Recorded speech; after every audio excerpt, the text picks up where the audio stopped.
Hello दोस्तों, आज से हम लोग शुरू कर रहे हैं एनसीईआरटी का सीरीज महेश कुमार बर्नवाल का। और इस सीरीज की शुरुआत हम कर रहे हैं मॉडर्न इंडियन हिस्ट्री से। और मॉडर्न इंडियन हिस्ट्री का पहला चैप्टर है यूरोपीय व्यापारिक कंपनी का आगमन। तो चलिए इसको हम लोग देखते हैं, इसका एनालिसिस करते हैं इस चैप्टर का, और तथ्यों को भी आत्मसात करने का प्रयास करते हैं। तो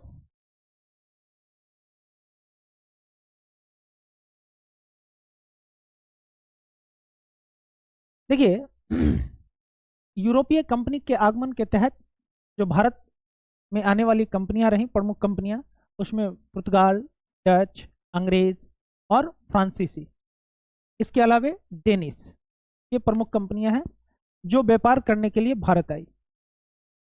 यूरोपीय व्यापारिक कंपनी का भारत में आगमन क्यों हुआ, इसका संक्षिप्त चर्चा कर लेते हैं। देखिए, जब बार्थोलोमियो डियाज ने केप ऑफ गुड होप की खोज की, तो उसी मार्ग के जरिए 1498 ईस्वी में वास्को डिगामा भारत आया। और अक्सर हम किताबों में पढ़ते हैं कि वास्को डिगामा ने भारत की खोज की। भारत की खोज नहीं की, बल्कि वास्को डिगामा ने यूरोप से भारत के लिए समुद्री मार्ग की खोज की। जबकि यूरोप से केप ऑफ गुड होप, जो कि अफ्रीका का दक्षिणतम बिंदु है, जिसको हम केप ऑफ गुड होप के नाम से जानते हैं, उसकी खोज 1487 में बार्थोलोमियो डियाज ने कर दिया था। और वहां से आगे की यात्रा वास्को डिगामा ने किया और 1498 में कालीकट पहुंचा।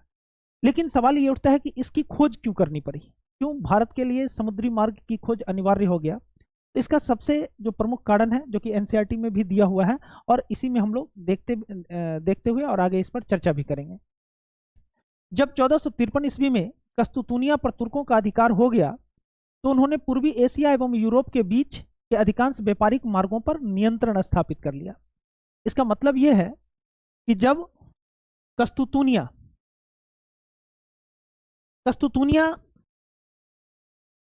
पूर्वी रोम साम्राज्य की राजधानी थी, पूर्वी रोमन साम्राज्य की राजधानी थी, और उस पर जब तुर्कों का अधिकार हो गया, तो उन्होंने क्या किया कि जो इसी मार्ग के रास्ते, इसी कस्तुतुनिया के रास्ते यूरोप और एशिया के बीच व्यापारिक संबंध स्थापित होते थे, अर्थात व्यापारिक मार्ग कस्तुतुनिया से होकर के ही जाता था। लेकिन जब कस्तुतुनिया पर तुर्कों का अधिकार हो गया, तो पूर्वी एशिया और यूरोप के जो व्यापारिक मार्ग थे, उन पर किसका नियंत्रण हो गया? तुर्कों का नियंत्रण हो गया। और उसके बाद जो व्यापार हुआ, तो पूरे एशिया के व्यापार पर अरबी व्यापारियों का नियंत्रण हो गया, और यूरोप के व्यापार पर इटली के व्यापारियों का नियंत्रण स्थापित हो गया। अरबी व्यापारी अपना माल इटली के व्यापारी को बेचते थे, वेनिस के व्यापारी, वेनिस मतलब इटली के व्यापारी को, और इटली के व्यापारी उस माल को बहुत अत्यधिक ऊंचे दाम पर यूरोप में बेचते थे। इसको लेकर के यूरोप के जो अन्य देश थे, वो बहुत नाराज थे, बहुत खिन्न थे, और उन्होंने निश्चय किया कि नहीं, खुद ही किसी तरह से व्यापारिक संबंध पूर्वी देशों के साथ स्थापित किया जाए।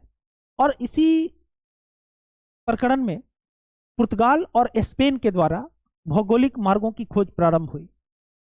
सबसे पहले हम देखते हैं कि पुर्तगाल के जो शासक हैं, राजकुमार हेनरी द नेविगेटर, इनका योगदान इस क्षेत्र में उल्लेखनीय रहा। भौगोलिक खोज में राजकुमार हेनरी द नेविगेटर का योगदान उल्लेखनीय है, और इनके निरंतर प्रयास से इस अभियान को बल मिला। और पुर्तगाली नाविक बार्थोलोमियो डियाज ने 1487 में उत्तमाशा अंतरिप, केप ऑफ गुड होप की खोज की, जिसे उसने तूफानी अंतरिप का नाम दिया। तो आगे हम मैप में देखेंगे कि केप ऑफ गुड होप कहाँ स्थित है। वहीं स्पेन के निवासी थे कोलंबस। कोलंबस कहाँ के निवासी थे? स्पेन के। और कोलंबस भारत की खोज पर निकला, किंतु वो मार्ग भटक गया, रास्ता भटक गया, और वो 1492 ईस्वी में पहुंच गया उत्तरी अमेरिका। भारत की खोज पर निकला, लेकिन मार्ग भटक जाने के कारण वो पहुंच गया उत्तरी अमेरिका, और इस तरह से अमेरिका की खोज हुई। कोलंबस अपने पूरे जीवन काल यही मानता रहा कि उसने भारत की खोज कर ली, और वहां के मूल निवासियों, कोलंबस, और वहां के मूल निवासियों को उसने रेड इंडियन नाम दिया। तो जो अमेरिका के मूल निवासी हैं, उनको आज भी हम रेड इंडियंस के नाम से जानते हैं। दूसरी ओर पुर्तगाल के निवासी Vasco da Gama Cape of Good Hope के रास्ते 17 मई 1498 को भारत के कालीकट, बंदरगाह पहुंचता है। और वास्को डी गामा किस रास्ते से? केप ऑफ गुड होप के रास्ते से 17 मई 1498 को भारत पहुंचता है। और यूरोप से सर्वप्रथम जो भारत आने वाले थे वो पुर्तगाली लोग थे, क्योंकि वास्को डी गामा सबसे पहले यूरोप से भारत आया, और भारत आने वाला पहला यूरोपियन व्यक्ति पुर्तगाली था, और वो भी Vasco D gamma. Vasco D gamma ने यूरोप से भारत तक के लिए समुद्री मार्ग की खोज की, और वह पुर्तगाल के शासक के प्रतिनिधि के रूप में वर्ष 1498 में भारत आया। ये डेट 17 मई भी याद रखेंगे, 17 मई 1498 को भारत पहुंचा। और इसमें पथ प्रदर्शक के रूप में अब्दुल मजीद वास्को डी गामा की सहायता कर रहा था। कई बार इस तरह से सवाल पूछे जा सकते हैं कि पथ प्रदर्शक के रूप में वास्को डी गामा का मार्गदर्शन कौन कर रहा था? तो अब्दुल मजीद कर रहा था। और कालीकट के प्रसिद्ध बंदरगाह कप कडाबू पर वो अपना बेड़ा उतारा। ठीक है, कालीकट के बंदरगाह का नाम है कप कडाबू, जहां वास्को डी गामा 17 मई 1498 को पहुंचा। और उस समय कालीकट के हिंदू राजा जिनकी उपाधि जमोरिन थी, तो कालीकट के शासक जमोरिन ने वास्को डी गामा का स्वागत किया। और यह सवाल कई बार पूछा जाता है कि वास्को डी गामा का स्वागत किसने किया था? तो जमोरिन ने किया था। और जमोरिन कहाँ? कालीकट का शासक था। और वास्को डी गामा यहां से मसाले और जड़ी बूटी लेकर के वापस जाता है। और वास्को डी गामा मूल रूप से मसाले और काली मिर्च जिसको प्राचीन भारत में यवन प्रिय भी कहा गया है, यवन प्रिय, क्योंकि विदेशों में ये बहुत लोकप्रिय था। और वास्को डी गामा जिस जहाज से वापस गया उस जहाज का नाम था हेक्टर। तो कई तरह से भारत आने वाला प्रथम यूरोपीय पुर्तगाली थे। भारत आने वाला प्रथम पुर्तगाली वास्को डी गामा था। वास्को डी गामा कब भारत आया? 17 मई 1498 को। और उसके भारत की यात्रा में जो सहायता किया उसका नाम था अब्दुल मजीद। और वास्को डी गामा कहाँ आया? कालीकट आया। कब आया? 17 मई 1498 को। और उस समय कालीकट का शासक कौन था? जमोरिन था। कालीकट का शासन कौन था? जमोरिन। और वास्को डी गामा यहां से मसाला लेकर वापस गया, और जिस जहाज से वापस गया उस जहाज का नाम हेक्टर था। और वास्को डी गामा भारत से जो सामान ले गया, मूल रूप से जो मसाला ले गया, वो यूरोप में 60 गुना अधिक दाम पर बिका। कितना? 60 गुना अधिक दाम पर। अब पेड्रो अल्वारेज कैब्राल 1500 ईस्वी में भारत आने वाला दूसरा पुर्तगीज व्यक्ति था, पेड्रो अल्वारेज कैब्राल। और ये कब आया? तो 1500 ईस्वी में भारत आया। तो ये भी सवाल पूछता है कि पेड्रो अल्वारेज कैब्राल भारत कब आया? 1500 ईस्वी में। यह सवाल ये भी होता है कि भारत आने वाला दूसरा पुर्तगीज व्यक्ति कौन था? तो पेड्रो अल्वारेज कैब्राल था। और वास्को डी गामा फिर 1502 ईस्वी में भारत आया। वास्को डी गामा कब आया भारत दोबारा? 1502 ईस्वी में। ठीक है,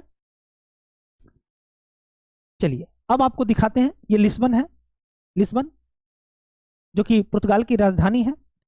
और लिस्बन से आप देखेंगे कि इस तरह से ऐसे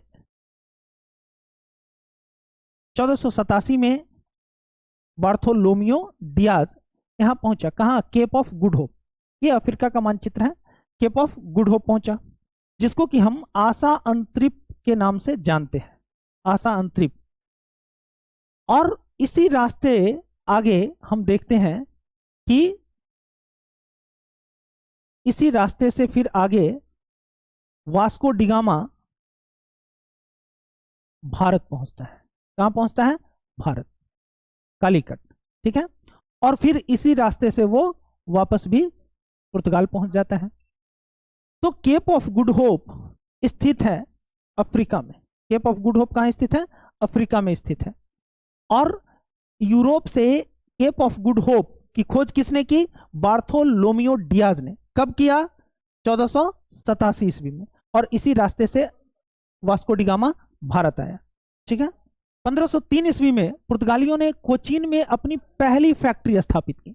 यह सवाल पूछा जाता है कि पुर्तगालियों ने अपनी पहली फैक्ट्री कहां स्थापित की थी?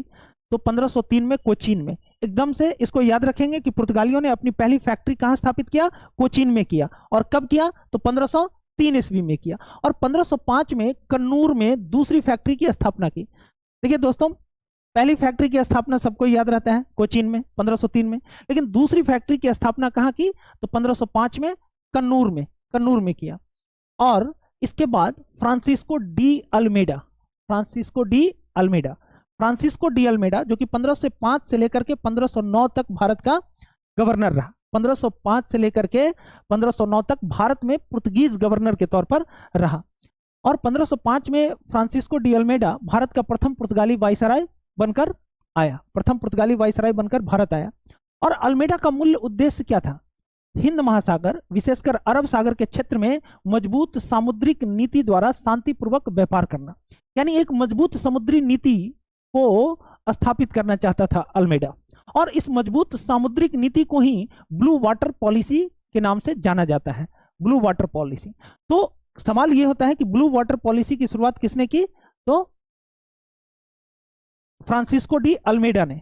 यह सवाल बहुत पूछा जाता है, ब्लू वाटर पॉलिसी किसने चलाई? तो फ्रांसिस्को डी अल्मेडा ने। इस ब्लू वाटर पॉलिसी को शांत जल की नीति के नाम से भी जाना जाता है। तो यदि सवाल यह रहे कि शांत जल की नीति को लागू किया था तो फ्रांसिस्को डी अल्मेडा ने, या ब्लू वाटर पॉलिसी की शुरुआत की थी तो वो भी फ्रांसिस्को डी अल्मेडा। और ये एक मजबूत सामुद्रिक नीति था। आगे देखिए, 1508 ईस्वी में अल्मेडा संयुक्त मुस्लिम नौसैनिक बेरा में कौन कौन? गुजरात, मिस्र और तुर्की की सेना शामिल थी।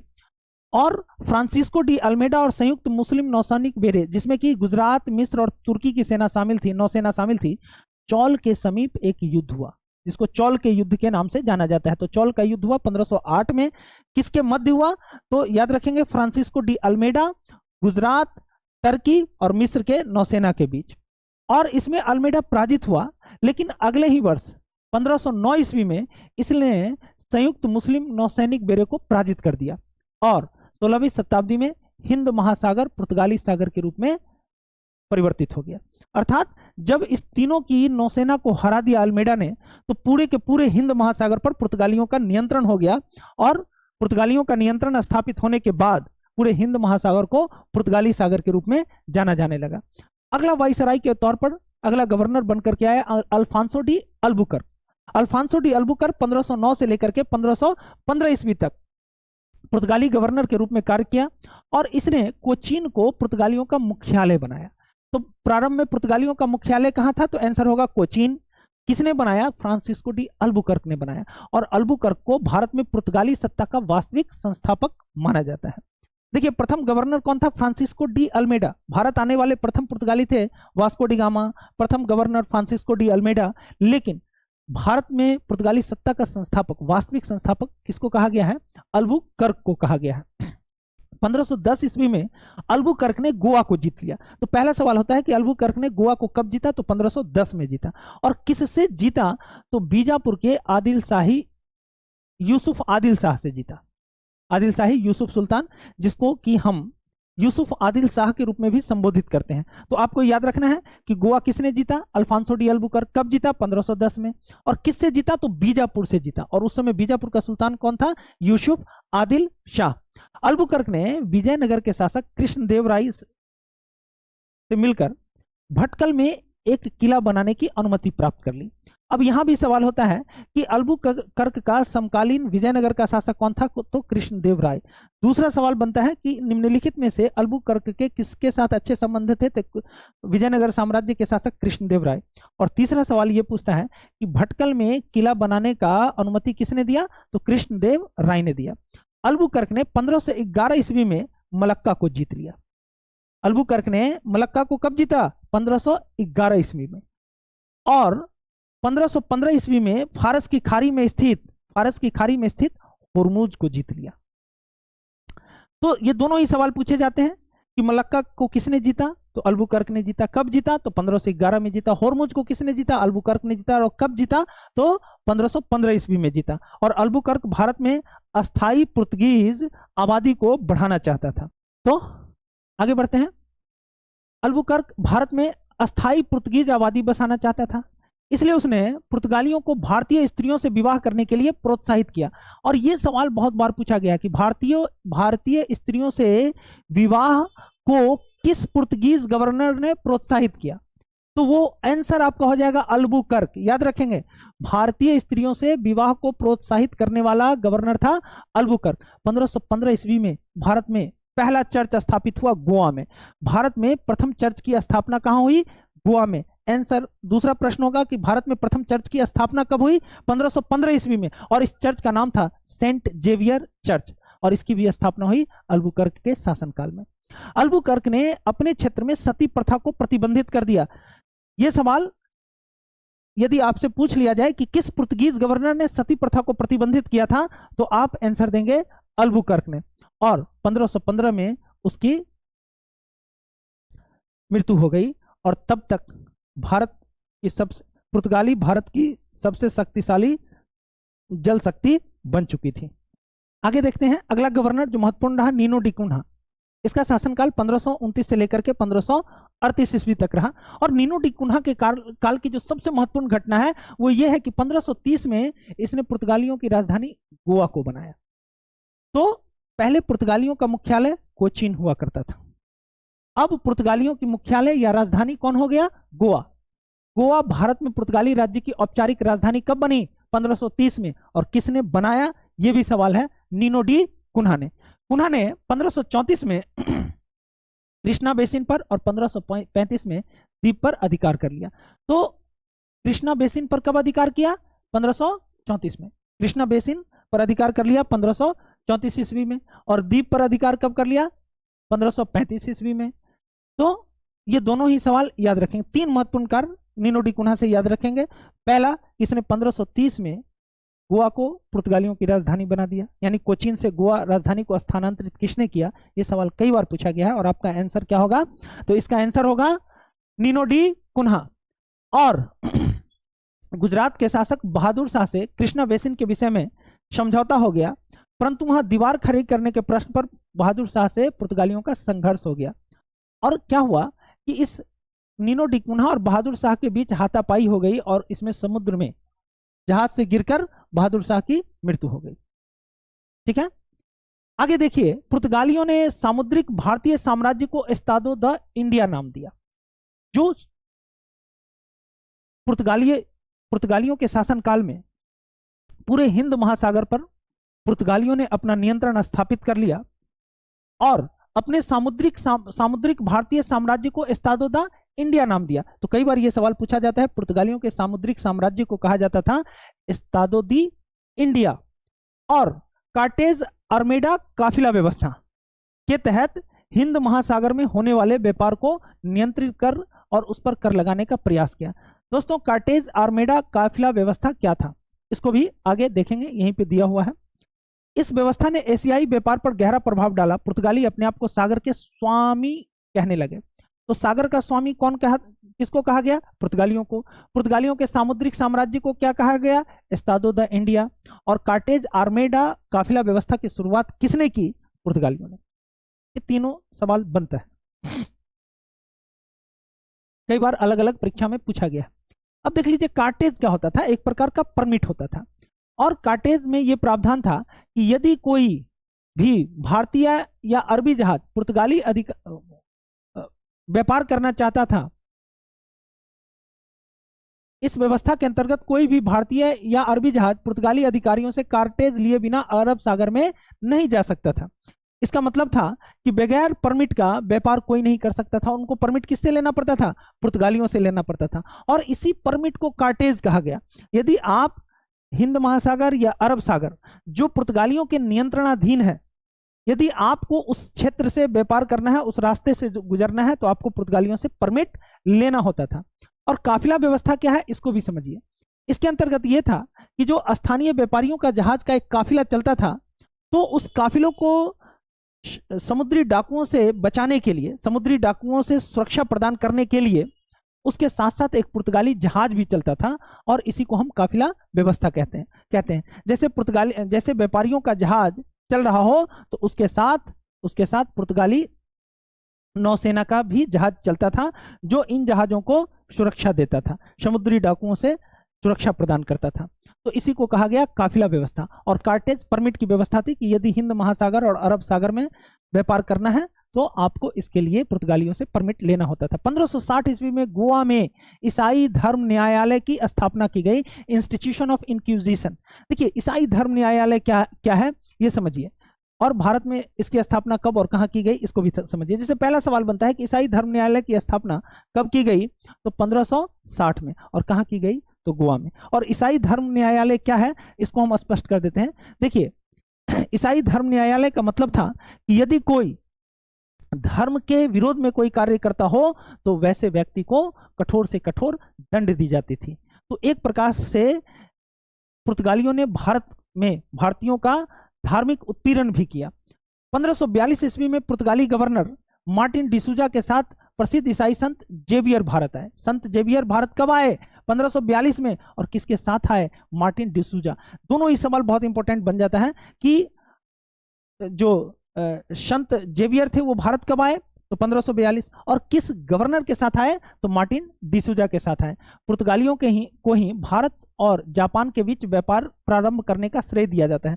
भारत और जापान के बीच जो व्यापार की शुरुआत हुई उसका श्रेय हम किसको देते हैं, पुर्तगालियों को देते हैं। और पुर्तगाली मध्य अमेरिका से तंबाकू, आलू और मक्का भारत लाए थे। यानी भारत में तंबाकू की खेती, आलू की खेती और मक्के की खेती की शुरुआत पुर्तगालियों ने किया। और ये तीनों फसल कहां से लाए थे, तो मध्य अमेरिका से लाए थे। पुर्तगालियों ने भारत में प्रिंटिंग प्रेस की स्थापना की। प्रथम प्रिंटिंग प्रेस की स्थापना किसके द्वारा किया गया, पुर्तगालियों के द्वारा किया गया। और भारत में अनानास, पपीता, बादाम, काजू, मूंगफली, शकरकंद, लीची, संतरा, ये सभी फल पुर्तगालियों की देन है। यानी अनानास हो, पपीता हो, बादाम हो, काजू हो, मूंगफली, शकरकंद और लीची और संतरे की बागवानी पुर्तगालियों ने ही भारत में प्रारंभ की। दोस्तों भारत में यूरोपीय कंपनी का आगमन, यहां से भी कई सवाल पूछे जाते हैं।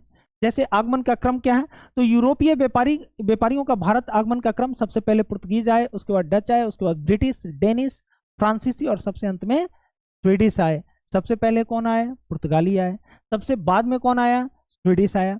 लेकिन ज्यादातर पुर्तगीज, डच, ब्रिटिश और फ्रांसीसी से सवाल पूछे जाते हैं। तो सबसे पहले पुर्तगाली आया और यहां पर इन चार में सबसे बाद में फ्रांसीसी भारत आए थे। पुर्तगाली ईस्ट इंडिया कंपनी कहां की कंपनी थी और इसका नाम क्या था, तो एस्टादो द इंडिया, पुर्तगाल की कंपनी थी। इसकी स्थापना कब हुई, 1498 में। और भारत सबसे पहले ये कहां आया, कालीकट। और पहला गवर्नर कौन था, फ्रांसिस्को डी अल्मेडा। तो इसको याद कर लेंगे। पुर्तगीज ईस्ट इंडिया कंपनी की स्थापना 1498 में हुई। भारत में ये सबसे पहले कालीकट आया और प्रथम गवर्नर फ्रांसिस्को डी अल्मेडा था। अंग्रेज ईस्ट इंडिया कंपनी, जिसको कि the governor and company of Merchants of London trading into the East Indies, जो कि कंपनी का मूल नाम है, जिसको कि हम शॉर्ट में केवल ब्रिटिश ईस्ट इंडिया कंपनी के नाम से जानते हैं। तो governor and company of Merchants of London trading into the East Indies कहां की कंपनी थी, ब्रिटेन की। इसकी स्थापना कब हुई, 1600 में। मेन इंपॉर्टेंट स्थापना है और स्थल जहां वो पहली फैक्ट्री स्थापित की है। तो अंग्रेजी ईस्ट इंडिया कंपनी जो अपनी पहली अस्थाई कंपनी की शुरुआत की वो सूरत में। दोस्तों इससे पहले यदि आप देखे होंगे कई बार सवाल आया है, तो 1611 में ब्रिटिश ईस्ट इंडिया कंपनी ने अपनी पहली फैक्ट्री की स्थापना मसूलीपट्टनम में किया था और 1613 में उसको अस्थाई कंपनी स्थापित करने की अनुमति प्राप्त हुई। और वो पहला कंपनी जो अस्थाई तौर पर स्थापित हुआ था वो सूरत में हुआ था और ये सर टॉमस रोके उस समय गवर्नर थे, उनके प्रयास से हुआ था। डच ईस्ट इंडिया कंपनी कहां से आई थी, कहां की कंपनी थी, हॉलैंड की। और इसकी स्थापना कब हुई, 1602 में। और इसने अपनी पहली व्यापारिक फैक्ट्री कहां स्थापित किया, मसूलीपट्टनम में। और पहले गवर्नर थे विर्निच ओ। Danish East India Company Denmark की कंपनी थी, 1616 में स्थापित हुई और पहला फैक्ट्री स्थापित किया भारत में सुतानाती, जो कि पश्चिम बंगाल में है। और दिहस्तमान पहले डेनिश गवर्नर थे। फ्रांसीसी ईस्ट इंडिया कंपनी, जिसको द इंड से ओरिएंटलिस के नाम से भी जाना जाता है। और ये फ्रांसीसी ईस्ट इंडिया कंपनी फ्रांस की कंपनी थी और 1664 में स्थापित हुआ। पहला फैक्ट्री स्थापित किया सूरत में और कॉलबर्ट मार्टिन इसके पहले गवर्नर थे। Swedish east India company Sweden की कंपनी थी, 1731 ईस्वी में स्थापित हुआ। गोहनबर्ग वो स्थल है जहां पर ये पहली फैक्ट्री की स्थापना किया और विलियम यूसे लेक्स पहले गवर्नर थे। तो इसमें से आप मूल रूप से इस चार को याद करेंगे। पुर्तगीज ईस्ट इंडिया कंपनी, पुर्तगाली ईस्ट इंडिया कंपनी, स्थापना याद कर लेंगे 1498 और पहला गवर्नर याद कर देंगे फ्रांसिस्को डी अल्मेडा। हालांकि पुर्तगीज ईस्ट इंडिया कंपनी ने अपने पहली व्यापारिक कोठी जो स्थापित किया था वो 1503 में कोचीन में किया था, और दूसरी व्यापारिक कोठी की स्थापना कन्नूर में किया था 1505 में। दूसरा याद रखेंगे ब्रिटिश ईस्ट इंडिया कंपनी, इसकी स्थापना 1600 ईस्वी में हुआ, और इसने पहली व्यापारिक अस्थायी व्यापारिक कोठी की स्थापना की सूरत में, और इसके पहले गवर्नर थे sir Thomas Roe. British East India company के पहले गवर्नर थे sir Thomas Roe. Dutch East India company याद रखेंगे, इसकी स्थापना 1602 में हुई। पहला फैक्ट्री भारत में लगाया कहाँ? मसूलीपट्टनम में, और विर्निचो इसके पहले गवर्नर थे। और लास्ट में फ्रांसीसी ईस्ट इंडिया कंपनी याद रखेंगे, इस कंपनी की स्थापना हुई 1664 में। पहला व्यापारिक कोठी स्थापित किया भारत में कहाँ? सूरत में, और कोलबर्ट मार्टिन इसके पहले गवर्नर थे। तो ये चार आप याद रखेंगे। देखिए, पुर्तगालियों के यूरोपीय व्यापारियों का भारत आगमन का क्रम, सबसे पहले पुर्तगीज आए, फिर डच आए, फिर ब्रिटिश आए, और चौथा जो याद रखेंगे वो फ्रांसीसी। तो ये चार इंपॉर्टेंट हो जाता है इनका आगमन का क्रम। पुर्तगीज पहले आए, फिर डच, फिर ब्रिटिश, फिर फ्रांसीसी। लेकिन यदि स्थापना का क्रम देखेंगे तो पुर्तगाली कंपनी सबसे पहले स्थापित हुआ, और पुर्तगाली ईस्ट इंडिया कंपनी के बाद फिर ब्रिटिश ईस्ट इंडिया कंपनी की स्थापना हुई। ब्रिटिश ईस्ट इंडिया कंपनी की स्थापना हुई, इसमें स्थापना के क्रम में तीसरे स्थान पर है डच, और चौथे स्थान पर लेंगे फ्रांसीसी को चौथे स्थान पर लेंगे। तो इस तरह से याद रखेंगे। आगे देखते हैं डच, अंग्रेज और फ्रांसीसी। तो अब हम लोग पढ़ते हैं डच ईस्ट इंडिया कंपनी के बारे में। पुर्तगालियों के बाद भारत आने वाली व्यापारिक कंपनी थी डच ईस्ट इंडिया कंपनी, जो नीदरलैंड्स या हॉलैंड से आई थी। और प्रथम डच यात्री जो भारत आया वो थे कार्नेलियन हाउटमैन, और कार्नेलियन हाउटमैन 1596 ईस्वी में भारत आए। ये सवाल पूछा जाता है कि प्रथम भारत आने वाला डच नागरिक, तो आपका आंसर होगा कार्नेलियन हाउटमैन। और ये कब आए थे? 1596 ईस्वी में, और ये सुमात्रा द्वीप पर पहुंचे थे। कंपनी को हॉलैंड की सरकार द्वारा 21 वर्षों के लिए व्यापारिक अनुमति दी गई थी। तो डच ईस्ट इंडिया कंपनी को कितने वर्षों के लिए अधिकार पत्र मिला था, व्यापारिक अधिकार पत्र? तो आपका आंसर होगा 21 वर्षों के लिए।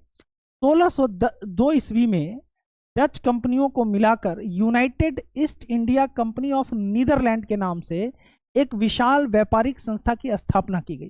देखिए, सीधा सा सवाल होता है कि डच ईस्ट इंडिया कंपनी की स्थापना कब हुई? तो इसका आंसर होगा 1602 ईस्वी में, 1602 ईस्वी में। और इस कंपनी का मूल नाम VOC यानी वेरिंगदे ओस्ट इंडसे कंपनी था, वेरिंगदे ओस्ट इंडसे कंपनी, VOC। तो डच ईस्ट इंडिया कंपनी का मूल नाम जब भी पूछे तो वेरिंगदे ओस्ट इंडसे कंपनी, वेरिंगदे ओस्ट इंडसे कंपनी डच ईस्ट इंडिया कंपनी का मूल नाम था। और कंपनी के संचालन के लिए 17 सदस्यीय एक बोर्ड बनाया गया था। 1605 ईस्वी में मसूलीपट्टनम में प्रथम डच फैक्ट्री की स्थापना की गई। और यह सवाल पूछा जाता है कि प्रथम डच फैक्ट्री की स्थापना कब और कहां की गई? तो इसका आंसर होगा 1605 में मसूलीपट्टनम में, और यह मसूलीपट्टनम स्थित है आंध्र प्रदेश में। इसी वर्ष डचों ने पुर्तगालियों के अंबाइना पर कब्जा कर लिया। जी, अंबाइना का क्षेत्र पहले पुर्तगालियों के अधीन था, लेकिन 1605 में डचों ने अंबाइना पर अधिकार कर लिया, और धीरे धीरे मसाला द्वीप से उन्हें पराजित कर अपना प्रभाव बढ़ाने लगा। मसाला द्वीप इंडोनेशिया को कहा गया है। 1610 में डचों ने चंद्रगिरी के राजा के साथ समझौता कर लिया और पुलिकट में एक डच फैक्ट्री की स्थापना की। और यह सवाल अक्सर पूछा जाता है कि डचों ने पुलिकट में फैक्ट्री कब स्थापित किया? तो आप इसका आंसर 1610 ईस्वी लेंगे। और पुलिकट कहाँ के राजा से प्राप्त किया था, यह भी सवाल होता है, तो इसका आंसर होगा चंद्रगिरी के राजा से। और डचों ने पुलिकट को ही अपना मुख्यालय बनाया। तो डच, यहां से 3 सवाल कि पुलिकट में फैक्ट्री की स्थापना कब हुई? तो 1610 में। पुलिकट कहाँ के राजा से लिया? चंद्रगिरी के राजा से लिया। और डचों की मुख्यालय कहाँ स्थित थी? तो पुलिकट में स्थित थी। और डच पुलिकट में ही अपने सोने के सिक्के, जिसे पैगोडा कहा जाता था, पैगोडा की ढलाई करते थे। पैगोडा, डचों के स्वर्ण सिक्के को पैगोडा कहा जाता था। और पैगोडा कहाँ ढालते थे? पुलिकट में। और पुलिकट कहाँ स्थित है? तमिलनाडु में। जकार्ता को जीतकर 1619 ईस्वी में बैटेविया नामक नगर बसाया। तो आपको बैटेविया नामक नगर के संस्थापक डच थे। बैटेविया की स्थापना कब की? 1619 में। और कहाँ किया? जकार्ता में। डचों ने 1616 ईस्वी में सूरत में, 1641 में विमलीपट्टनम में अपनी फैक्ट्री स्थापित की। इसके अलावा बंगाल में प्रथम डच फैक्ट्री कहाँ स्थापित की गई? तो आंसर देना है पीपली। और कब स्थापित की गई? तो 1627 ईस्वी में। देखिए, भारत में डचों ने प्रथम फैक्ट्री की स्थापना 1605 में मसूलीपट्टनम में किया और बंगाल में प्रथम डच फैक्ट्री पिपली में 1627 में स्थापित की गई। इसके अतिरिक्त 1658 में डचों ने कासिम बाजार, बालासोर और पटना और नागपट्टनम में फैक्ट्री स्थापित की। ये अक्सर बीपीएससी में पूछ लिया जाता है कि डचों ने पटना में अपने फैक्ट्री की स्थापना कब की थी? 1658 में। औरंगजेब ने 1664 ईस्वी में डचों को 3.5% वार्षिक चुंगी पर बंगाल, बिहार और उड़ीसा में व्यापार करने का अधिकार दिया। तो सवाल यहां से लेते हैं कि कब औरंगजेब ने डचों को 3.5% वार्षिक चुंगी पर बंगाल, बिहार और उड़ीसा में व्यापार करने की अनुमति दी? तो इसका उत्तर होगा 1664 में, 1664 ईस्वी में। और कितना प्रतिशत वार्षिक चुंगी लगाया? तो 3.5% वार्षिक चुंगी लगाया। 1690 ईस्वी में पुलिकट के स्थान पर नागपट्टनम को डच गवर्नर का मुख्यालय बनाया गया। तो आपको याद रखना है, पहला सवाल ये पूछता है कि डचों ने अपना प्रथम मुख्यालय कहाँ स्थापित किया? तो 1610 में पुलिकट में। और दूसरा प्रश्न बनता है कि डचों ने अपना मुख्यालय पुलिकट से कहाँ स्थानांतरित किया? तो इसका आंसर हो जाएगा नागपट्टनम। और नागपट्टनम मुख्यालय कब बना? तो 1690 ईस्वी में। ये 3 प्रश्न बनते हैं। मालाबार के तटवर्ती प्रदेशों में कोचीन, कन्नौर और वेनगुर्ला डचों के व्यापारिक केंद्र थे। इसके अतिरिक्त जो इंपॉर्टेंट है कि डच फैक्ट्रियों के प्रमुख को फैक्टर कहा जाता था। जो डच फैक्ट्री के प्रमुख होते थे उनको क्या कहा जाता था? फैक्टर कहा जाता था। याद रखेंगे, फैक्टर कहा जाता था। डचों ने मसाला के स्थान पर भारतीय कपड़ों को निर्यात की वस्तु बनाया।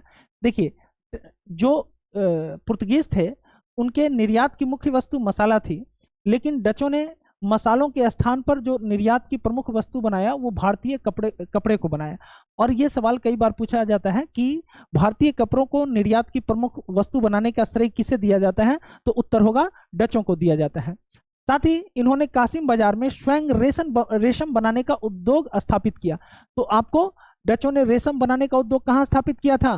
तो आपका उत्तर होगा कासिम बाजार में स्थापित किया था। और इसमें लगभग 3000 कारीगर वेतनमान पर कार्य करते थे। 3000 कारीगर कासिम बाजार के रेशम बनाने के उद्योग में काम करते थे और उन सभी को वेतनमान पे रखा गया था।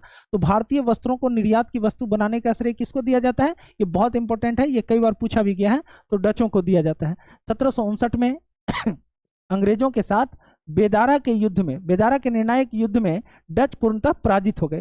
तो यहां से सवाल क्या होता है कि बेदारा का युद्ध कब हुआ? तो आपका उत्तर होना चाहिए 1759 में। और दूसरा प्रश्न पूछता है कि बेदारा का युद्ध किसके मध्य हुआ? तो डच और अंग्रेज के मध्य हुआ। और इस युद्ध में डच अंतिम रूप से भारत में पराजित हो गए और उनकी शक्ति समाप्त हो गई।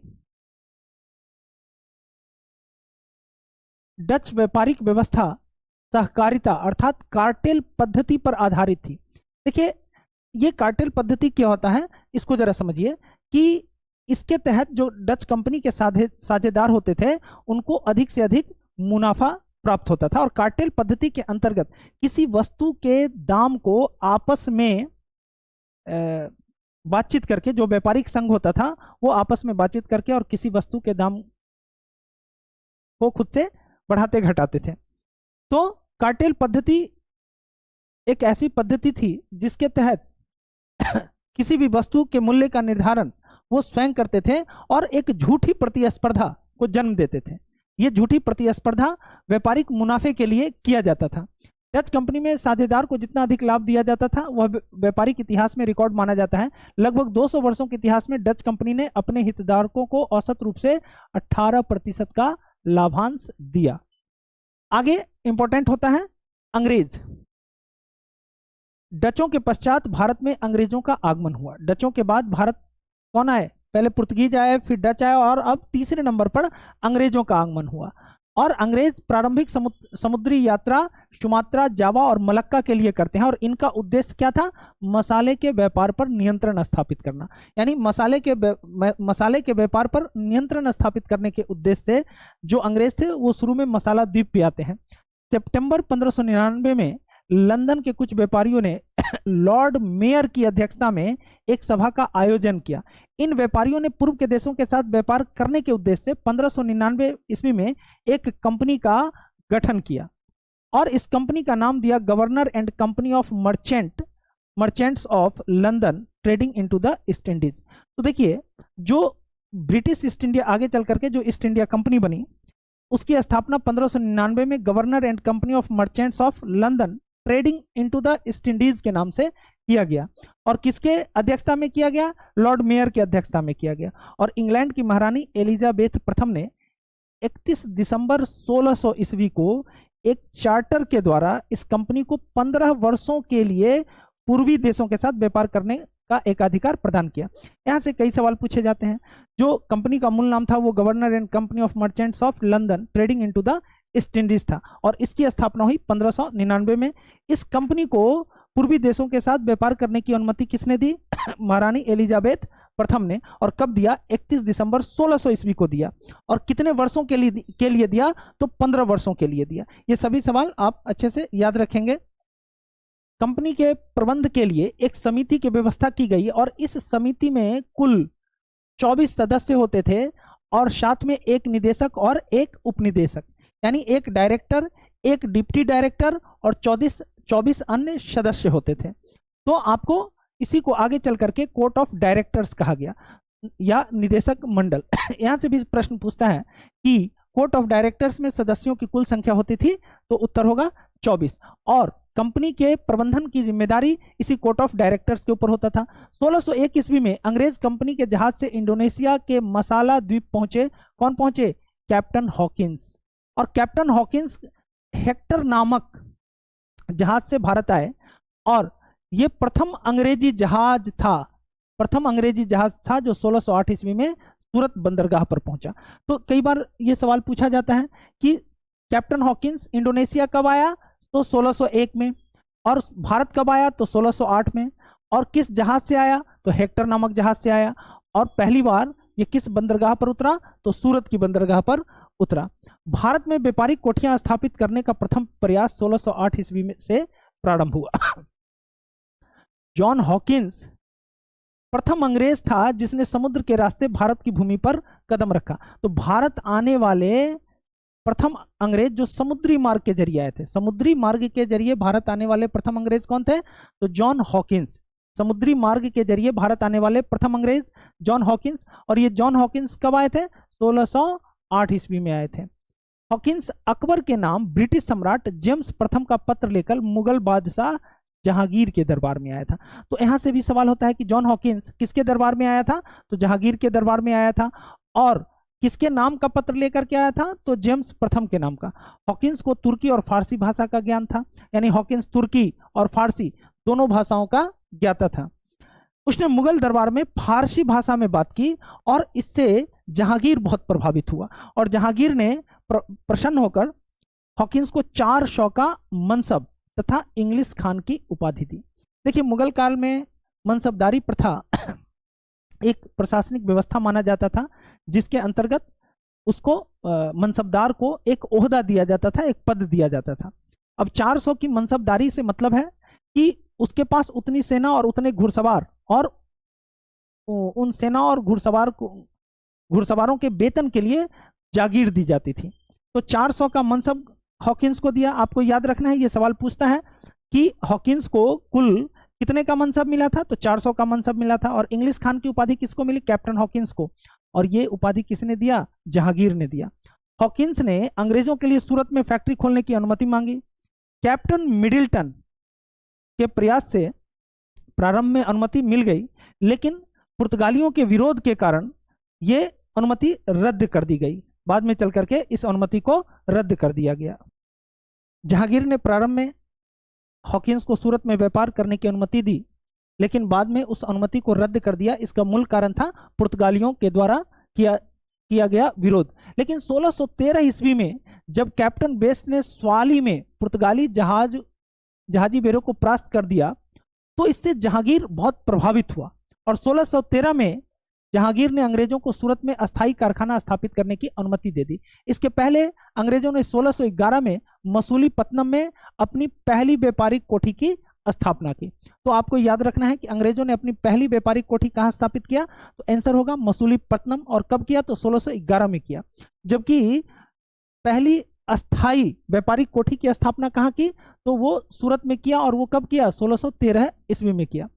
1615 ईस्वी में सर टॉमस रो जहांगीर के दरबार में आया। और यह भी बहुत इंपॉर्टेंट हो जाता है कि सर टॉमस रो कब भारत आया, तो 1615 में। और किसके दरबार में आया, तो जहांगीर के दरबार में। कैप्टन हॉकिंस और सर टॉमस रो दोनों किसके दरबार में आए थे, दोनों जहांगीर के दरबार में आए थे। कैप्टन हॉकिंस 1608 में और सर टॉमस रो 1615 ईस्वी में जहांगीर के दरबार में आए थे। मसूलीपट्टनम गोलकुंडा राज्य का एक प्रमुख बंदरगाह था। मसूलीपट्टनम किस राज्य का बंदरगाह था, गोलकुंडा का बंदरगाह था। और यहां से अंग्रेज स्थानीय सूती वस्त्रों को खरीदकर फारस और बैंटम भेजते थे। तो मसूलीपट्टनम से किस वस्तु की निर्यात की जाती थी, यह प्रश्न हो सकता है। तो सूती वस्त्र की निर्यात की जाती थी। और इसको कहां भेजा जाता था, फारस और बैंटम भेजा जाता था। जब अंग्रेजों का विरोध होने लगा तथा स्थानीय अधिकारी भी बार बार रिश्वत की मांग करने लगे, तब इन समस्याओं से परेशान होकर अंग्रेजों ने 1629 में अरमा गांव में दूसरी कोठी खोली। यानी मसूलीपट्टनम में जब अंग्रेजों को स्थानीय अधिकारियों के द्वारा प्रताड़ित किया जाने लगा, तो 1629 में उन्होंने अरमा गांव में अपनी दूसरी कोठी स्थापित की। और अरमा गांव पुलीकट की डच बस्ती के करीब था। ठीक है। 1632 ईस्वी में गोलकुंडा के सुल्तान से अंग्रेजों को एक सुनहरा फरमान प्राप्त हुआ। तो आपको गोल्डन फरमान कब प्राप्त हुआ, यह प्रश्न पूछा गया है। गोल्डन फरमान कब प्राप्त हुआ, 1632 ईस्वी में। और कहां के सुल्तान से प्राप्त हुआ, तो गोलकुंडा के सुल्तान से प्राप्त हुआ। और इसके अनुसार 500 पैगोडा वार्षिक पैगोडा, डच स्वर्ण सिक्के को पैगोडा कहा जाता था। 500 पैगोडा वार्षिक कर देकर वहां पर उनको व्यापार करने की अनुमति मिल गई। 1639 ईस्वी में फ्रांसिस डे नामक अधिकारी ने चंद्रगिरी के राजा से मद्रास को पट्टे पर लिया। पट्टे मतलब किराया पर लिया। तो मद्रास का संस्थापक जो माना जाता है वो फ्रांसिस डे को माना जाता है। मद्रास का संस्थापक कौन हुआ, फ्रांसिस डे। और मद्रास कब पट्टे पर लिया था, 1639 ईस्वी में। और फ्रांसिस डे ने 1639 ईस्वी में मद्रास पट्टे पर लेकर वहां पर एक किलाबंद कोठी बनाया। देखिए यहां से 2-3 प्रश्न बनता है। पहला कि मद्रास का संस्थापक कौन था, तो आपका आंसर होगा फ्रांसिस डे। दूसरा, मद्रास कब पट्टे पर लिया, तो 1639। और तीसरा प्रश्न कि कहां के राजा से लिया था, तो चंद्रगिरी के राजा से। कहां के राजा से, चंद्रगिरी के राजा से मद्रास पट्टे पर लिया था। और वहां पर एक किलाबंद कोठी बनाई जिसका नाम फोर्ट सेंट जॉर्ज था। और यहां से कई बार सवाल पूछा जाता है, फोर्ट सेंट जॉर्ज या फोर्ट सेंट डेविड जॉर्ज, ये कहां था, तो मद्रास में। फोर्ट सेंट जॉर्ज कहां पर स्थित था, मद्रास में। और साथ ही अंग्रेजों ने 1651 ईस्वी में हुगली में व्यापारिक कोठी स्थापित की। तो हुगली, ये इंपॉर्टेंट हो जाता है कि अंग्रेजों ने हुगली में कब व्यापारिक कोठी की स्थापना की, तो 1651 में। और हुगली कहाँ स्थित है, हुगली बंगाल में स्थित है। और हुगली पर अधिकार करने के पश्चात अंग्रेजों ने कासिम बाजार, पटना और राजमहल में कारखाने स्थापित किए। जबकि इंग्लैंड में स्वदेशी प्रतिद्वंदियों ने न्यू कंपनी नामक एक व्यापारिक संस्था का गठन कर लिया। यानी ईस्ट इंडिया कंपनी के व्यापारिक मुनाफे को देखते हुए इंग्लैंड के जो स्वदेशी प्रतिद्वंदी व्यापारी थे उन्होंने एक अलग कंपनी स्थापित की जिसको कि न्यू कंपनी के नाम से जाना जाता है। किस नाम से, न्यू कंपनी के नाम से। 1651 ईस्वी में इंग्लैंड के राजा चार्ल्स द्वितीय का विवाह पुर्तगाल की राजकुमारी कैथरीन के साथ हुआ। तो देखिए यहाँ से भी सवाल पूछा जाता है कि ब्रिटेन के राजकुमार चार्ल्स द्वितीय की विवाह किसके साथ हुआ, तो पुर्तगाल की राजकुमारी कैथरीन ऑफ ब्रिगेंजा के साथ हुआ। और इस अवसर पर पुर्तगालियों ने चार्ल्स को दहेज के रूप में बॉम्बे दिया। पुर्तगालियों ने चार्ल्स को दहेज के रूप में बॉम्बे दिया। और 1668 ईस्वी में चार्ल्स द्वितीय ने बॉम्बे को 10 पाउंड के वार्षिक किराए पर इसको ब्रिटिश ईस्ट इंडिया कंपनी को सौंप दिया। तो याद रखेंगे चार्ल्स द्वितीय और कैथरीन के बीच विवाह कब हुआ, तो 1661 में। और दहेज में क्या मिला, बॉम्बे। और चार्ल्स द्वितीय ने इस बॉम्बे को किसको दे दिया, ईस्ट इंडिया कंपनी को दे दिया। और कितना वार्षिक किराए पर दे दिया, 10 पाउंड के वार्षिक किराए पर। और बॉम्बे का जो पहला गवर्नर था वो था गेराल्ड ओंगियार। और ये इसको बॉम्बे का संस्थापक भी कहा जाता है। जैसे मद्रास का संस्थापक फ्रांसिस डे को कहा जाता है, इसी तरह से बॉम्बे का संस्थापक किसको कहा जाता है? गेराल्ड ओंगियार को। 1694 ईस्वी में हाउस ऑफ कॉमन्स के प्रस्तावों के अंतर्गत 1698 ईस्वी में 2 अन्य नई कंपनियां स्थापित की गई। देखिए 1694 में एक प्रपोजल आया हाउस ऑफ कॉमन्स में, और उस प्रपोजल के बाद 1698 में 2 और कंपनी स्थापित की गई। कहाँ? ब्रिटेन में। और इनमें से एक था जनरल सोसाइटी, एक कंपनी थी जनरल सोसाइटी, और दूसरी कंपनी का नाम था English company trading in the east. और 1688 में न्यू कंपनी की स्थापना हुई। तो 1698 ईस्वी में स्थापित जनरल सोसाइटी और English company trading in the east नामक कंपनी का, इन सब कंपनी का 1708 ईस्वी में विलय हो गया, और the United Company of Merchants of London trading to the East Indies का जन्म हुआ। यानी 1688 में न्यू कंपनी की स्थापना हुई। जब भी आपको पूछे कि न्यू कंपनी की स्थापना कब हुई, पूछा भी गया है 1688 में। उसके बाद 2 अन्य कंपनी 1698 में स्थापित हुई, एक का नाम था जनरल सोसाइटी, दूसरा का नाम English company trading in the east, और इन तमाम कंपनी का विलय हो गया 1708 में the United Company of Merchants of London trading to the East Indies, यानी ब्रिटिश ईस्ट इंडिया कंपनी में इन कंपनियों का विलय हो गया। 1833 ईस्वी में इन सभी कंपनियों का नाम बदलकर ईस्ट इंडिया कंपनी कर दिया गया। तो ब्रिटिश ईस्ट इंडिया कंपनी का नाम ईस्ट इंडिया कंपनी कब पड़ा? तो आपका उत्तर होना चाहिए 1833, और यह किया गया 1833 के चार्टर एक्ट के जरिए। बंगाल में प्रारंभिक राजनीतिक गतिविधियां देखिए कंपनी का। बंगाल में सर्वप्रथम अंग्रेजों को व्यापारिक छूट जो मिला वो 1651 में मिला। बंगाल में व्यापारिक छूट पहली बार कब मिला? 1651 ईस्वी में मिला, और उस समय प्राप्त हुआ जब ग्रेवियन बॉटन, जो कि बंगाल के सूबेदार शाह सूजा के दरबारी चिकित्सक थे। ग्रेवियन बॉटन किसके दरबारी चिकित्सक थे? बंगाल के सूबेदार शाह सूजा के। और एक लाइसेंस अंग्रेजी कंपनी के लिए इन्होंने प्राप्त किया। तो पहली छूट, व्यापारिक छूट बंगाल में कब मिला? 1651 ईस्वी में मिला। और किसकी वजह से मिला? तो बंगाल के सूबेदार शाह सूजा के जो दरबारी चिकित्सक थे, यानी ग्रेवियन बॉटन के कारण मिला। ठीक है, तो आपको पहली छूट याद रखना है, 1651 में प्राप्त हुआ। इसके द्वारा क्या हुआ कि 3000 रुपये वार्षिक कर के बदले कंपनी को बंगाल, बिहार और उड़ीसा में मुक्त व्यापार करने की अनुमति मिल गई। यानी 1651 के व्यापारिक छूट के जरिए 3000 रुपये वार्षिक कर के बदले कंपनी को बंगाल, बिहार और उड़ीसा में मुक्त व्यापार करने की अनुमति मिल गई। 1656 में दूसरा निशान मंजूर किया गया, और इसके अंतर्गत बिना किसी बाधा के अंग्रेजों को व्यापार करने की अनुमति की पुनः पुष्टि की गई। और कंपनी ने शाइस्ता खां से 1672 ईस्वी में एक नया फरमान प्राप्त किया। अब दूसरा फरमान कब प्राप्त हुआ? तो देखिए 1651 में इनको मुक्त व्यापार करने की अनुमति मिली 3000 रुपया वार्षिक कर के बदले। उसी अनुमति की पुष्टि 1656 ईस्वी में की गई, लेकिन 1672 ईस्वी में शाइस्ता खां से इन्होंने एक फरमान प्राप्त किया, और उसमें उसे कर अदा न करने की विशेष छूट प्रदान की गई। जो मुगल बादशाह औरंगजेब था, औरंगजेब ने 1680 ईस्वी में एक फरमान जारी किया। और क्या फरमान जारी किया? कि कंपनी के कर्मचारियों को टैक्स के लिए परेशान न किया जाए, कंपनी के कर्मचारियों को टैक्स के लिए परेशान न किया जाए, और न उसके व्यापार में कोई बाधा उत्पन्न किया जाए। साथ ही यह भी आदेश दिया कि 2% चुंगी के अतिरिक्त 13% जजिया के रूप में लिया जाएगा अंग्रेजों से।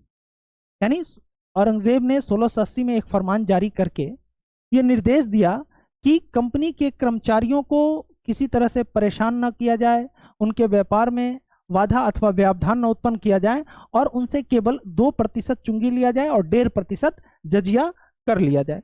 किंतु जब 1686 जजिया कर एक ऐसा कर जो कि गैर मुसलमानों को देना होता था उनकी सुरक्षा के एवज में।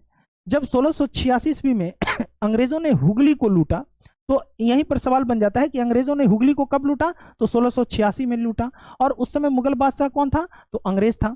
और मुगल सेना से अंग्रेजों का संघर्ष हुआ, और फलस्वरूप उनको भागना पड़ा। कहाँ भागना पड़ा? तो उनको फुल्टा द्वीप पे जाकर के शरण लेनी पड़ी थी। फुल्टा द्वीप जो कि बंगाल की खाड़ी में स्थित है, और फुल्टा द्वीप भागना पड़ा उनको।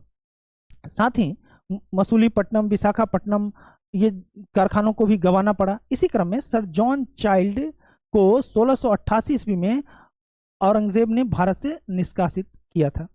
तो औरंगजेब ने किस एक ब्रिटिश अधिकारी को भारत से निष्कासित किया? सर जॉन चाइल्ड को निष्कासित किया। और कब निष्कासित किया? तो 1688 में निष्कासित किया। तो ये आप इसको ध्यान रखेंगे। आगे देखेंगे कि जॉर्ज चार्नक ने अगस्त 1690 में सूतानाती में एक अंग्रेज कोठी स्थापित किया। तो यह ध्यान देने योग्य है कि जॉर्ज चार्नक, जिसको कि कलकत्ता का संस्थापक कहा गया है, जॉर्ज चार्नक ने सूतानाती में कब अंग्रेज कोठी स्थापित किया था? अगस्त 1690 ईस्वी में। और सूतानाती ही आगे चल करके सूतानाती, कोलिकाता, इन सब को मिला करके और गोविंदपुरी को मिला करके आगे चल करके भावी कलकत्ता की नींव पड़ी। बंगाल के सूबेदार अजीमुशान ने 1698 ईस्वी में अंग्रेजों को 3 गांव की जमींदारी प्रदान की। ये 3 गांव कौन है? सूतानाती, कलिकाता और गोविंदपुरी। और इन 3 गांव की जमींदारी अंग्रेजों को दी। यहीं से सवाल पूछा जाता है कि अंग्रेजों को सूतानाती, कोलिकाता और गोविंदपुर की जमींदारी कब प्रदान की गई? तो 1698 में प्रदान की गई। और दूसरा सवाल बनता है कि किसके द्वारा प्रदान की गई? तो बंगाल के सूबेदार अजीमुशान के द्वारा प्रदान की गई। और इसी तीनों गांव को आगे चल करके जॉर्ज चार्नक ने कलकत्ता के रूप में स्थापित किया। जॉर्ज चार्नक ने इसको कलकत्ता के रूप में स्थापित किया। ठीक है।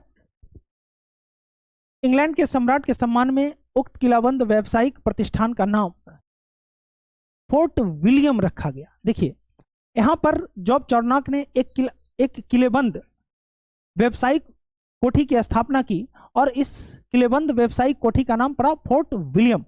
तो कई बार प्रश्न पूछा जाता है कि फोर्ट विलियम कहां स्थित है? तो आपका आंसर होगा कलकत्ता में। जैसे फोर्ट सेंट जॉर्ज कहां स्थित है? तो आपका आंसर होगा मद्रास में। Sir Charles Eyre Fort William के प्रथम प्रेसिडेंट बने। तो आपको याद रखना है कि फोर्ट विलियम के प्रथम प्रेसिडेंट कौन थे? Sir Charles Eyre. और 1700 ईस्वी में यह प्रथम प्रेसिडेंसी नगर घोषित किया गया। तो कलकत्ता जो कि जैसे अंग्रेजों का प्रेसिडेंसी नगर कहाँ कहाँ था, इसको भी जरा देख लीजिए। साउथ में मद्रास एक प्रेसिडेंसी नगर था, वेस्ट में बॉम्बे एक प्रेसिडेंसी नगर था और ईस्ट में कलकत्ता एक प्रेसिडेंसी नगर था। तो सबसे पहला प्रेसिडेंसी नगर कौन बना? कोलकाता बना। और ये कब बना? तो 1700 ईस्वी में बना, जो 1774 से 1911 ईस्वी तक कलकत्ता भारत की राजधानी भी रही। और 1911 में दिल्ली को राजधानी घोषित किया गया और 1912 में भारत की राजधानी कलकत्ता से दिल्ली स्थानांतरित की गई। नॉरिस मिशन 1698 ईस्वी में इंग्लैंड के राजा विलियम तृतीय ने एक अन्य कंपनी स्थापित की। देखिए ब्रिटेन के राजा विलियम तृतीय ने 1698 ईस्वी में एक कंपनी बनाया जो English company trading in the east के नाम से जाना गया। English company trading in the east किसने स्थापित किया? खुद ब्रिटेन के राजा विलियम तृतीय ने स्थापित किया। और इस कंपनी ने अपने लिए व्यापारिक सुविधा प्राप्त करने के उद्देश्य से सर विलियम नॉरिस को औरंगजेब के दरबार में राजदूत के रूप में भेजा था। तो नॉरिस मिशन कब भारत आया? तो आपका आंसर होना चाहिए 1698 ईस्वी में। और किसके दरबार में आया? तो आपका आंसर होना चाहिए औरंगजेब के दरबार में। किसके दरबार में आया? औरंगजेब के दरबार में। आगे देखिए जॉन सरमन मिशन, ये कब आया भारत? 1715 ईस्वी में। 1715 ईस्वी में जॉन सरमन की अध्यक्षता में कलकत्ता से एक दूत मंडल मुगल दरबार में भेजा गया। तो जॉन सरमन मिशन कब गया मुगल दरबार में? तो आपका आंसर होना चाहिए 1715 ईस्वी में। और इस प्रतिनिधि मंडल ने कंपनी को औरंगजेब के समय से प्राप्त विशेषाधिकार को बनाए रखने के अतिरिक्त बंगाल में सिक्का ढालने और कलकत्ता के समीप 38 गांवों को खरीदने की अनुमति की याचना की, यानी प्रार्थना किया। तो जॉन सरमन मिशन मुगल दरबार में गया 1715 ईस्वी में। और इसकी प्रमुख मांग क्या थी? कि बंगाल में हमको सिक्का ढालने की अनुमति दी जाए और कलकत्ता के आसपास के 38 गांव को खरीदने की अनुमति भी दी जाए। इस दूत मंडल में कौन कौन लोग शामिल थे? एडवर्ड स्टीफेंसन, विलियम हैमिल्टन जो कि एक सर्जन थे पेशे से, और ख्वाजा सेहुर्द एक आर्मेनियन दुभाषीय था। इसको याद रखेंगे। एडवर्ड जो सरमन मिशन था जो कि जॉन सरमन की अध्यक्षता में मुगल दरबार में आई थी, उसके अन्य सदस्य थे एडवर्ड स्टीफेंसन, विलियम हैमिल्टन और ख्वाजा सेहुर्द। इसमें से पूछता है कि इसमें से दुभाषिया कौन था? तो ख्वाजा सेहुर्द था। इस शिष्टमंडल के अध्यक्ष कौन थे? तो जॉन सरमन थे। और इस शिष्टमंडल में सर्जन कौन था? तो विलियम हैमिल्टन था। ये 3 तरह के प्रश्न पूछे जाते हैं। हैमिल्टन ने बादशाह फर्रुख सिंह कि एक असाध्य बीमारी का सफल इलाज किया। अब माना जाता है कि उस समय जब ये शिष्टमंडल फर्रुखसियर से मिलने गया तो फर्रुखसियर एक असाध्य रोग से ग्रसित था, एक फोड़ा से ग्रसित था जो नासूर बन गया था, जो ठीक नहीं हो रहा था।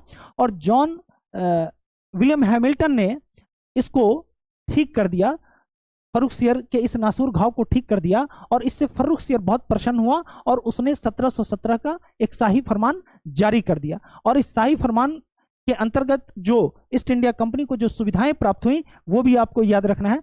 3000 रुपये वार्षिक कर के बदले कंपनी को बंगाल में मुक्त व्यापार करने की छूट दी गई। कितना वार्षिक कर के बदले बंगाल में मुक्त व्यापार करने की छूट दी गई? तो 3000 रुपये वार्षिक कर के बदले। 10,000 रुपये वार्षिक कर देने के बदले में कंपनी को सूरत में सभी करों से मुक्त कर दिया गया। बंगाल में 3000 वार्षिक कर के एवज में उनको मुक्त व्यापार की अनुमति मिल गई और सूरत में 10,000 रुपया वार्षिक कर के बदले में। और बंबई में कंपनी द्वारा ढाले गए सिक्के को संपूर्ण मुगल साम्राज्य में चलाने की आज्ञा दे दी गई। ये बहुत ज्यादा इंपॉर्टेंट फरमान है जो फर्रुखसियर ने जारी किया। ब्रिटिश इतिहासकार ऑर्स ने इसे कंपनी का मैग्ना कार्टा कहा है, यानी महान अधिकार पत्र कहा है, जिससे कि कंपनी को बहुत सहूलियत हुई। यहां से एक सवाल बन सकता है कि अंग्रेजों द्वारा ढाले गए सिक्के को संपूर्ण भारत में चलाने की अनुमति कब प्राप्त हुई? तो 1717 के शाही फरमान के जरिए। और इस अधिकार पत्र से अंग्रेजों को बहुत लाभ हुआ और इसने संपूर्ण भारत में इससे उनको पूरे भारत में अपनी शक्ति को बढ़ाने का अवसर भी प्राप्त हुआ। अगली कंपनी है वो है डेनिस ईस्ट इंडिया कंपनी। और डेनिस ईस्ट इंडिया कंपनी कहां से आई थी? तो ये आई थी डेनमार्क से। और ये डेनिस ईस्ट इंडिया कंपनी कब भारत आई? 1616 ईस्वी में। और 1620 में इसने अपनी पहली फैक्ट्री त्रावणकोर में स्थापित की गई। डेनिस के बारे में केवल आपको याद रखना है, ये भारत कब आई? 1616 में आई। और अपना पहला फैक्ट्री कहाँ स्थापित किया? तो त्रावणकोर में स्थापित किया। और बंगाल के सेरामपुर में 1676 में इसने दूसरी फैक्ट्री स्थापित की। और एक स्वीडिश ईस्ट इंडिया कंपनी की स्थापना 1731 में की गई। ये स्वीडिश ईस्ट इंडिया कंपनी की स्थापना कब हुई? 1731 ईस्वी में। लेकिन इन्होंने अपना व्यापार ज्यादातर चीन के साथ स्थापित किया। 1845 ईस्वी में उन्होंने अपनी सभी फैक्ट्री ब्रिटिश कंपनी को बेच दी और वो भारत से चले गए। तो आपको याद रखना है कि डेनिस ईस्ट इंडिया कंपनी 1845 में अपना सभी फैक्ट्री किसको बेच दिया? तो ब्रिटिश कंपनी को बेचकर, और वो भारत से चले गए। अब यहाँ इंपॉर्टेंट हो जाता है फ्रांसीसी ईस्ट इंडिया कंपनी। लुई 14वें के मंत्री कोलबर्ट की सहायता से 1664 ईस्वी में भारत के साथ व्यापार करने के लिए द इंडसे ओरिएंटलेस नामक एक फ्रेंच ईस्ट इंडिया कंपनी की स्थापना की गई। तो आपको क्या क्या यहां से सवाल बन सकता है कि किसकी सहायता से की गई और उस समय शासक कौन था? तो लुई 14वां शासक था फ्रांस का, और उसका मंत्री कोलबर्ट की सहायता से फ्रेंच ईस्ट इंडिया कंपनी की स्थापना की गई। और फ्रेंच ईस्ट इंडिया कंपनी का मूल नाम था द इंडेस ओरिएंटलेस। फ्रांसीसी सबसे पहले आए मेडागास्कर, लेकिन वहां वो अपना उपनिवेश स्थापित करने में असफल हुए और दूसरा दल 1667 ईस्वी में रवाना हुआ, जिसका नायक था फ्रैंक कैरो। अर्थात फ्रैंक कैरो के नेतृत्व में 1667 ईस्वी में दूसरा दल भारत पहुंचा। और भारत में फ्रांसीसियों की पहली कोठी कहां स्थापित हुई? 1668 ईस्वी में फ्रैंक कैरो के द्वारा सूरत में स्थापित की गई। तो ये बहुत इंपॉर्टेंट है कि भारत में अपनी पहली व्यापारिक कोठी फ्रांसीसियों ने कहां स्थापित की? तो सूरत में स्थापित की। और कब स्थापित की? तो 1668 ईस्वी में स्थापित की। और 1672 ईस्वी में फ्रांसीसियों ने मद्रास के निकट सेंट टोमे को जीता। तो सेंट टोमे को फ्रांसीसियों ने कब जीता?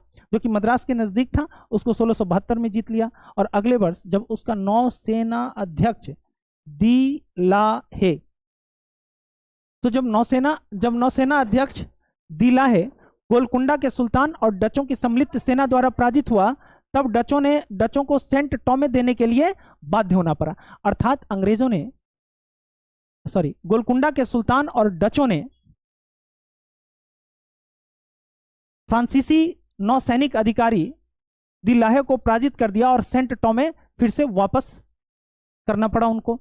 1673 ईस्वी में कंपनी के निदेशक फ्रैंको मार्टिन और वेलांग द लेस्पिने एक गैर पेशेवर सैनिक था जो एडमिरल दी लाहे के साथ भारत आया था। और वेलांग द लेस्पिने, आप याद रखेंगे ये नाम क्यों महत्वपूर्ण है। वेलांग द लेस्पिने के प्रयास से वलीकोंडापुरम कि सूबेदार शेर खां लोदी से वो एक छोटा सा बस्ती लेने में सफल रहा, जिसका नाम पौंडीचेरी पड़ा। तो यहाँ पर सवाल पूछ लिया जाता है कि पौंडीचेरी फ्रांसीसियों को कब मिला, तो 1673 ईस्वी में मिला। किसने दिलवाया, तो वेलांग द लेस्पिने ने दिलाया। और पौंडीचेरी कहाँ के सूबेदार से प्राप्त हुआ, तो वलीकोंडापुरम के जो सूबेदार शेर खां था उससे प्राप्त हुआ। और पौंडीचेरी पूर्ण रूपेण एक किलाबंद बस्ती थी। 1674 ईस्वी में फ्रैंको मार्टिन इस बस्ती का प्रमुख नियुक्त हुआ। तो कई बार यह सवाल पूछ लिया जाता है कि पौंडीचेरी का संस्थापक कौन था, तो फ्रैंको मार्टिन था। पौंडीचेरी का संस्थापक कौन था, फ्रैंको मार्टिन था। अंग्रेजों के समर्थन से डचों ने 1693 ईस्वी में फ्रांसीसियों से पौंडीचेरी ले लिया। अंग्रेजों के समर्थन से डचों ने कब फ्रांसीसियों से पौंडीचेरी छीन लिया, 1693 ईस्वी में। लेकिन 1697 ईस्वी में जब यूरोप में रिजविक की संधि हुई, तो इस संधि के द्वारा फिर से एक बार पौंडीचेरी फ्रांसीसियों को वापस कर दिया गया। और बंगाल के सूबेदार शाइस्ता खान ने 1674 ईस्वी में फ्रांसीसियों को एक जगह दी बंगाल में, जहां उन्होंने 1690 से 92 ईस्वी के बीच चंद्रनगर में अपनी व्यापारिक कोठी की स्थापना की। तो उस समय जब फ्रांसीसियों ने चंद्रनगर में अपनी व्यापारिक कोठी स्थापित किया, उस समय बंगाल का सूबेदार कौन था, शाइस्ता खां था। 1721 में मॉरिशस, 1725 में मालाबार समुद्र तट पर स्थित माहे और 1739 में करिकाल पर फ्रांसीसियों ने अधिकार कर लिया। और यह सवाल कई बार पूछा गया है कि फ्रांसीसियों ने मॉरिशस पर कब अधिकार किया, तो आंसर होगा 1721 ईस्वी। 1721 ईस्वी फ्रांसीसियों ने मॉरिशस पर कब अधिकार किया, 1721 ईस्वी में। माहे पर कब अधिकार किया, 1725 ईस्वी में। और करिकाल पर कब अधिकार कर लिया, तो 1739 ईस्वी में। पौंडीचेरी को 1701 ईस्वी में पूर्व की फ्रांसीसियों की सभी बस्तियों का मुख्यालय बना। तो फ्रांसीसियों का मुख्यालय कहाँ था, पौंडीचेरी। और ये कब बना, 1701 में। ये सवाल पूछे गए हैं कि फ्रांसीसियों का मुख्यालय कहाँ स्थित था, तो आंसर होगा पौंडीचेरी। और यह मुख्यालय कब बना, तो 1701 ईस्वी में। फ्रांसिस मार्टिन को भारत में फ्रांसीसी मामलों का महानिदेशक बनाया गया। फ्रांसीसी गवर्नर डुप्ले के समय फ्रांसीसी शक्ति का विस्तार हुआ और उसकी प्रभुत्व की स्थापना हुई। इन यूरोपीय कंपनियों के बीच भारत में अपना वर्चस्व स्थापित करने के लिए कई संघर्ष हुए और अंततः उन संघर्ष में अंग्रेज सफल हुए। उन्होंने बाकी अन्य कंपनियों को पराजित कर दिया और फलस्वरूप वो अगले 200 वर्षों तक भारत में व्यापार और शासन करते रहे। तो आज के लिए बस इतना ही।